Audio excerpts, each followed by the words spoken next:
deux grosses entités juridiques, des avocaciers à Wall Street.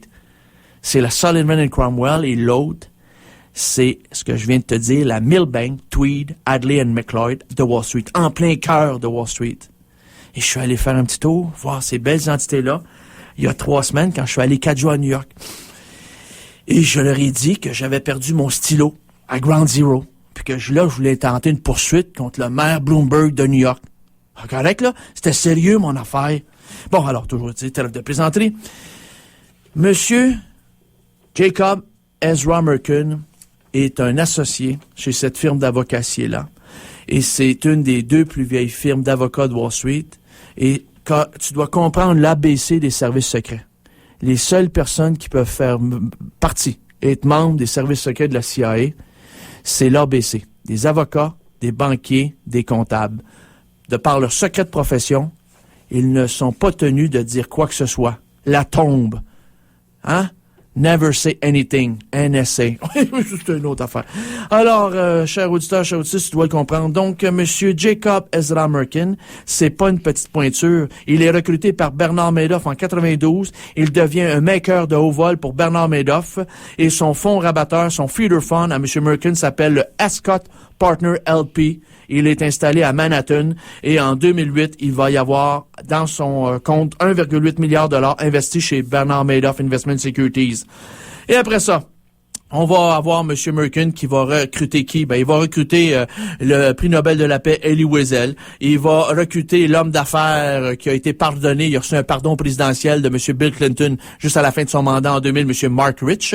Un bonhomme qui serait très près du Mossad israélien? Incroyable. Mark Rich. Monsieur Mortimer Zuckerman du New York Daily News et Monsieur James Wolferson, l'ancien patron de la Banque mondiale et homme lige de David Rockefeller à New York dans une entité qui s'appelle Partnership for New York City.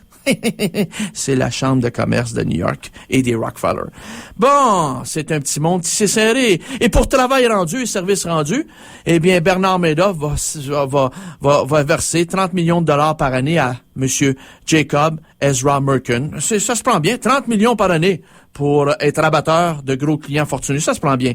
Eh bien, attiré par les promesses de gros rendements annuels, de grosses fortunes européennes comme les Rothschild de Londres et de France, Madame Liliane Bettencourt, la famille Bouygues, la famille Peugeot, la famille Aliani d'Italie, la famille Ricard, les alcools Ricard, la famille Thyssen d'Allemagne, la famille Beaufin d'Espagne et le prince Al-Walid d'Arabie Saoudite, ainsi que des grandes familles canadiennes comme les Desmarais, les Seagull, les vêtements Peerless, j'ai pas le goût de m'acheter un suit, moi, là.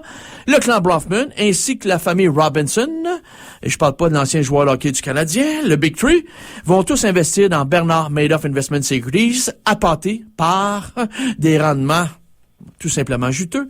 Et ils vont passer par l'entremise de banques complices dans le seul but d'éluder le fisc de leur propre pays. En 2003, l'homme d'affaires Thierry Macon de Ville-Huchet va devenir un maker de haut vol pour Bernard Madoff avec son fonds Access International Advisor de Manhattan à New York. Il y aura d'ailleurs une mise de 1,4 milliard de dollars avec Bernard Madoff Investment Securities. Et on va avoir dans le Access International Advisor de Monsieur Thierry Macon de Ville-Huchet les fameux touristes fiscaux, les exilés fiscaux qu'on retrouve en Suisse, en Belgique, à Londres, à Paris, à Milan, et même au Vatican. Hein? Ça, c'est fatigant d'entendre ça. Eh bien, chers auditeurs, chers auditrices, si tous les chemins mènent à Rome, celui de l'évasion fiscale passe par les bureaux de Bernard Madoff Investment Securities au 17e étage du Lipstick Building surnommé The Cage à Manhattan, New York. Bien que les voies du Seigneur soient impénétrables, celles du Seigneur Madoff ont été dévoilées au grand jour le 11 décembre 2008, une fraude de 65 milliards de dollars. Donc, chers auditeurs, je prononcerai cette conférence-là, la 67e dans le cadre des conférences thématiques ici pour Zone de Résistance, demain soir, 25 mars prochain. Donc, demain soir, 25 mars à 19h. Ça se fait à l'UQAM, au pavillon Sherbrooke de l'UQAM, 200 rue Sherbrooke-Ouest, à l'angle des rues Jeanne-Mance et Saint-Urbain. C'est à 19h. L'admission générale est de 15 $ et le local est le SH3320. SH3320. On peut y accéder par le métro Place des Arts. Et si vous avez raté une info, ben vous avez le numéro, la boîte vocale d'Énergie à Québec dans le 514-392-0095. 392-0095. Et vous avez le courriel de Perron, perronb@sympathico.ca. perronb@sympathico.ca, chers auditeurs. Et voilà, chers auditeurs, cette conférence, la deuxième de cette série, de ce volet sur Bernard Madoff. Quand je suis allé, on va aller en pause musicale, hein, et je vous conterai quelque chose lors de ma visite de 4 jours à New York, en plein cœur de la grosse pomme pourrite de Manhattan. Ce fut passionnant, ce que j'ai entendu, vu avec quelques copains journalistes. J'étais supposé en rencontrer un, mais il m'en a introduit d'autres, puis ça, c'est le fun. Mon carnet d'adresses s'élargit, et c'est ça le but de la chose. Les boss sont en réseau. Il faut nous-mêmes nous mettre en réseau. Face à tout pouvoir, ça prend un contre-pouvoir. Voilà. On nous met quoi, mon cher Oliver? La formation Bande de garage, on fait le duo et la pièce Dérapage. On n'a pas le choix. Il faut faire des ventes de garage parce que maintenant, on n'y arrive plus. On n'est plus à la gorge. Alors, parfait, mon cher Oliver. Vous êtes à l'écoute de Zone de Résistance CSM 89,3 FM. C'est la radio Université de Montréal. À tout de suite. De retour à Zone de Résistance à CSM 89,3 FM. Et Oliver, cette tune, c'était? C'était Dérapage du duo Bande de garage. Bande de garage, excellent. Et merci, mon cher Oliver. On va faire tirer le premier tirage pour aujourd'hui. Écoutez, cher auditeur, si vous n'êtes pas trop versé vers l'anglais, là, c'est pas pour vous, alors libérez les ondes. Je vais vous faire tirer le coffret de Bin Laden, An Arabian Family in the American Century. Et c'est un ensemble de ces 9 CD. Je pense qu'il y a 9 CD, c'est ça. 9 CD, en plein ça. Alors ça, c'est un package que j'avais pris aux États-Unis de Bin Laden, An Arabian Family in the American Century de Steve Carr.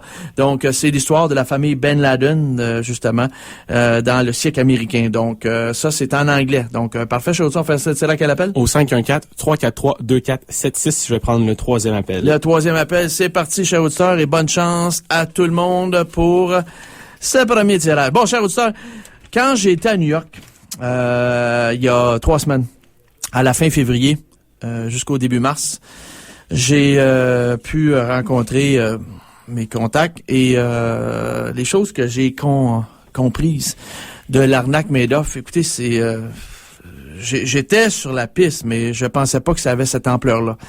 Donc, je vais parler demain soir de certaines de ces choses-là que j'ai apprises et je vous comprendrai le bout du micro. Je vais me garder les scoops pour ma conférence de demain. On en reparlera ici en ondes, il n'y a pas de problème. Mais Bernard Madoff, ce n'est que la partie émergée de l'iceberg. Et Monsieur Harry Markopoulos, ce financier de Boston qui a alerté 3 fois à partir des années milieu des années 90, la Securities and Exchange Commission de Boston et ceux-ci n'ont pas réagi du tout parce qu'ils disaient que M. Bernard Madoff, son entité Bernard Madoff Investment Securities, c'était la plus grosse fraude pyramidale qu'il n'y avait jamais existé. Personne n'écoutait ce sonneur d'alarme, ce whistleblower. Et le bonhomme, d'ailleurs, ça c'est public maintenant, a révélé que Bernard Madoff avait récupéré les billes de cartels de la drogue colombien, russe.